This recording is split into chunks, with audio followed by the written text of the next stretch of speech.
Mari kasih aplaus untuk Cindy. Betul Ibu bahwa kita harus menyatakan menyesal kalau kita tuh benar-benar salah. Dan selanjutnya yaitu tentang syarat dan adab memaafkan dan menyatakan penyesalan. Yang pertama itu syarat dan adab memberi maaf yang baik. Yaitu ikhlas karena Allah. Kita meminta maaf itu harus ikhlas karena Allah, bukan karena ingin dipuji oleh teman, oleh orang lain.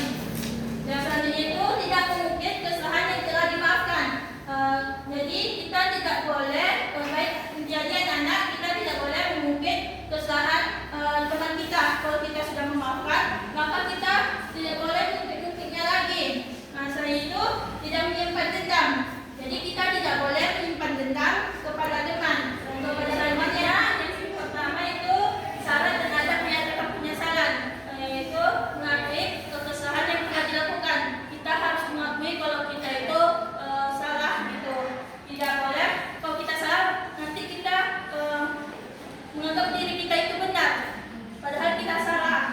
Dan yang selanjutnya itu menyesali perbuatan dengan sungguh-sungguh. Kita harus menyesali perbuatan kita itu.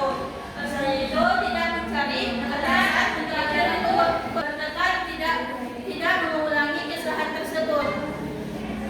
Dan selanjutnya itu dalil tentang memaafkan. Mari sama-sama kita baca surat Al-Baqarah ayat 203.